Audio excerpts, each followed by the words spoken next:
یہاں کے عوام پہ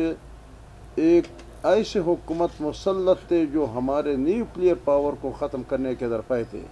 پاکستان کے وجود ختم کرنے کے درپے تھے۔ لہٰذا ہم نے یہ جنگ اپنے سر پہ لے لیا، لیکن اللہ کا شکر ہے کہ وہ حکومت جس حکومت کو بین الاقوامی اسٹیبلشمنٹ کا تعاون بھی حاصل تھا، ببانگ دہل کہہ رہا تھا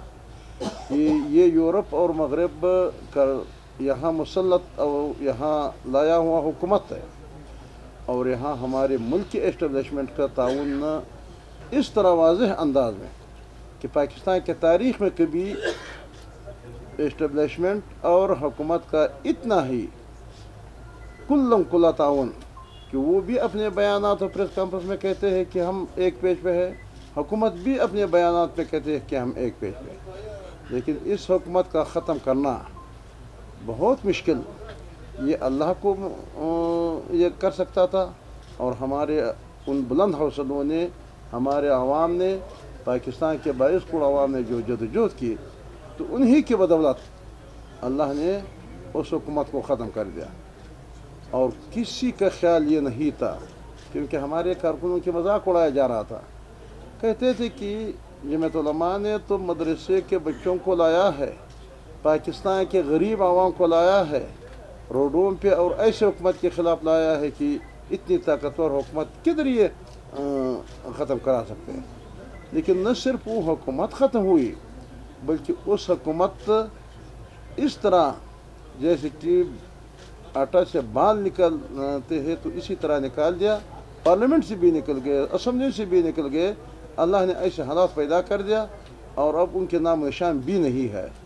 لہٰذا اس بنیاد پہ عوام کے توقع پیدا ہو گئی، عوام کے امیدیں پیدا ہو گئی۔ یہ لوگ جب شامل ہو رہا ہے، جیسے کہ حضرت علی نے کہا کہ اگر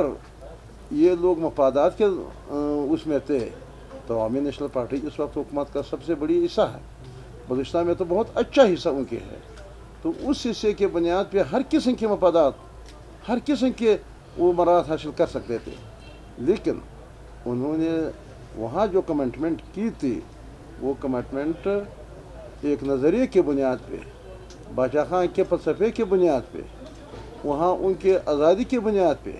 عوام کو فائدہ، عوام کو سہولت پہنچانے کی بنیاد پہ جب انہوں نے نہیں پایا اور انہوں نے ادھر ادھر دیکھا، تو پاکستان کی سیاست کے اندر انہوں نے جمعیت علماء اسلام کے سوا کوئی اس طرح جماعت نہیں دیکھا کہ وہ پاکستان کے خالصاً پاکستان کے عوام کے جنگ لڑ رہے، خالصتاً ناموس رسالت کی جنگ لڑ رہے، ہمارے عقیدے اور نظریہ و تہذیب و ثقافت کی جنگ لڑ رہے۔ اس لیے لوگ جوق در جوق جمعیت علماء اسلام میں شامل ہو رہا ہے، اور انشاءاللہ العزیز اب تو لوگ کہتے ہیں کہ تم لوگ حکومت میں شامل ہو گئے، مہنگائی 2 گنا ہو گیا، 3 گنا ہو گیا، 4 گنا ہو گیا، تو کب ہم نے کہا کہ ہم مہنگائی کو ختم کر دیں گے؟ ہم نے تو پہلے دن اعلان کر دیا کہ جتنے دن اس حکومت کے گزرتے جائیں گے تو اتنے ہی یہ ریاست اس ناچ پہ پہنچ جائیں گے کہ پھر کوئی حکومت قبول کرنے کے لیے تیار نہیں ہوتے، اتنے ہی اس کے اگر وقت گزرتے جائیں گے تو پھر ریاست اپنے وجود کو برقرار نہیں رہ سکتے۔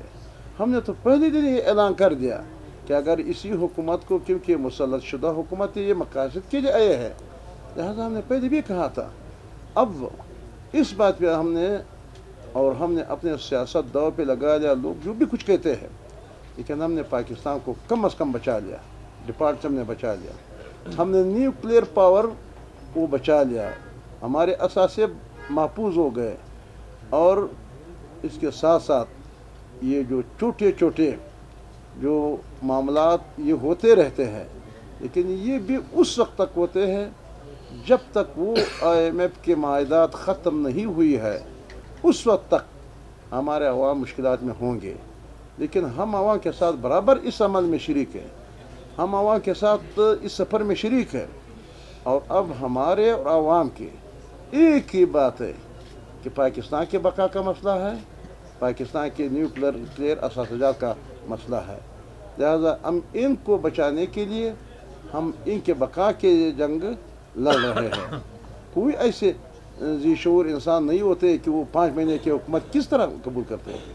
ہم نے اگر خواہش سے قبول کرتا تھا، یہ مجبوری نہ ہوتا تھا، تو ہم فوراً الیکشن کرتے تھے. لیکن ہمارے سامنے 2 باتیں تھے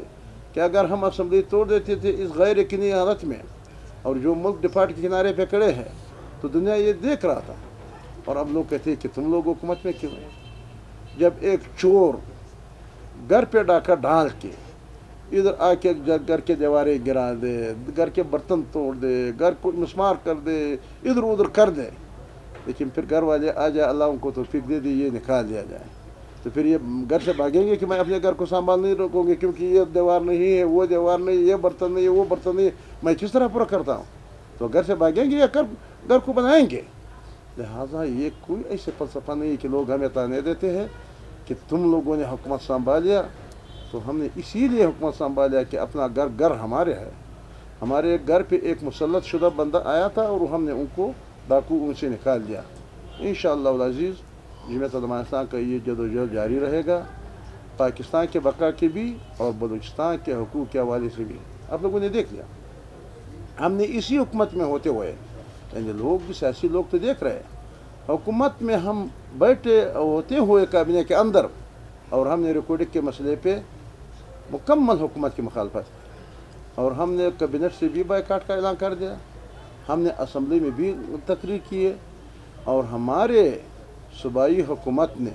یا چاروں صوبوں نے جو اختیارات، یعنی سندھ کے صوبے نے جو ہمارے معدنیات کے اختیارات مرکز کو، سارے مرکز کے حوالے کر دیا، قرارداد پاس کر دیا، اور اس پہ پارلیمنٹ نے قانون سازی کی، اور ہمارے 18ویں ترمیم کے حوالے سے جو ہمیں اختیارات ملے تھے وہ سب انہوں نے لے لیا. لیکن ہم نے ایک واضح طور پہ کہہ دیا کہ ہم نے بلوچستان کے عوام سے جب ووٹ لے رہے تھے، ہم نے کہا کہ ہم آپ کے حقوق کے تحفظ کرتے ہیں. 18ویں ترمیم تو اور ہم طاقتور بنا دیں گے، لیکن تم لوگوں نے تو 18ویں ترمیم کا بنیاد ہی ختم کر دیا. لہٰذا اس بنیاد پہ ہم نے وہاں مخالفت کی، اور اس وقت تک ہمارے کابینہ سے بائیکاٹ جاری تھا. کابینہ سے ہم اٹھ کے چلے گئے. جب ان کے وزراء کا وفد آیا اور انہوں نے ہمارے وہ بات مان لیا کہ صرف ریکارڈنگ کے 200 ایریا تک، تو باقی ہم تمام اختیارات واپس صوبے کو دیا جاتا ہے. پھر یہ بل پارلیمنٹ سے بھی پاس کرے گا، اور یہ سینٹ اور قومی اسمبلی دونوں سے پاس ہو گیا. لہٰذا جمعیت علماء اسلام نے ہر موقع پہ ملک کے بقا اور بلوچستان کے حقوق، NFC اگر لیا جائے، ریکارڈنگ لیا جائے، دوسری معدنیات دیا جائے، ہم نے ہر وقت بلوچستان کی جنگ لڑی اور پاکستان کی جنگ لڑی، اور اس لیے لوگ ہمارے طرف متوجہ ہیں. میں ایک مرتبہ پھر ان کو مبارکباد بھی پیش کرتا ہوں، اور اپنے کارکنوں کو یہی کہتا ہوں کہ اللہ کا شکر ادا کر لے کہ آپ کے کردار اور آپ کے منظم ایک طاقتور جماعت کی بنیاد پہ لوگ آپ کے طرف متوجہ ہے. مزید کارکنوں کو ہدایت جاری کرتا ہوں کہ مزید لوگوں کے اندر جائے اور اپنے کردار کی بنیاد پہ لوگوں کو اپنے پارٹی میں شامل کرے. ضلع کوئٹہ کی جماعت کا اور ان کے تمام ذمہ داران کا مشکور ہو کہ انہوں نے ان ساتھیوں سے رابطہ کر کے اور اپنے طرف متوجہ کر دیا، اور جمعیت علماء اسلام میں آج انہوں نے شمولیت اختیار کی. اسلام کا یعنی سال سے اس بنیاد پہ تاریخ چل رہی تھی کہ اگر آپ سودی نظام کی بنیاد پہ یہ دنیا کے قرضے لیتے ہیں اور پھر سود کی بنیاد پہ آپ ادائیگی کرتے ہیں، تو ایک دن آ جائیں گا اس ملک پہ کہ یہ ڈفالٹ کے کنارے پہ پہنچ جائیں گے. یہ تو ہم نے سودی نظام کے خلاف روز اول سے ہماری ہی جنگ، ابھی بھی ہم نے ان کو کہا ہے کہ جب تک ہمارے ملک اپنے ملک کے اندر سودی نظام ختم نہ کر لے تو کبھی یہ اس معاشی بحران سے نہیں نکل سکتے ہیں. ہم نے تو اپنا جدوجہد شروع کیے ہوئے، آپ نے دیکھ لیا کہ ہم نے حکومت اس بات پہ مجبور کر لیا کہ اسٹیٹ بینک آف پاکستان اور نیشنل بینک آف پاکستان یہ اپنے کیسز جو سود کے فیصلے کے خلاف، شرط کورٹ کے فیصلے کے خلاف جو انہوں نے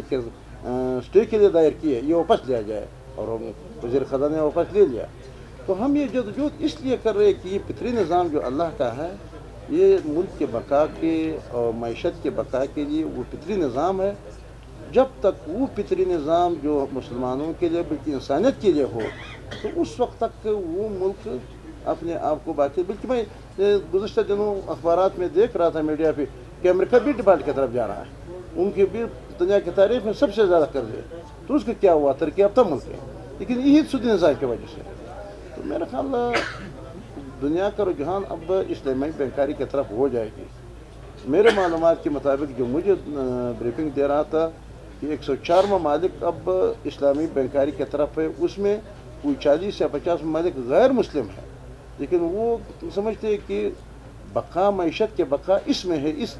بینکاری نظام میں ہے، لیکن ہمارے بینکاری نظام میں معیشت مستحکم نہیں ہو سکتے ہیں. لہٰذا یہ ہم جو ملک کے اندر جو جنگ لڑ رہے تھے، ہم نے ملک کے کمزور کے لے کر نہیں، بلکہ ہم نے ملک کی اس جو آج جو نقصانات آ رہا ہے، ہم نے 40 سال 70 سال پہلے اس کی نشاندہی کی. پاکستان بننے سے پہلے بھی ہم نے ان کی نشاندہی کی، پاکستان بننے کے بعد بھی ہم نے ان کے لیے تحریک چلائی، اور انشاءاللہ عبد المجناح ہمارے اس فلسفے پہ ہمارے نہیں تو الہی نظام ہے.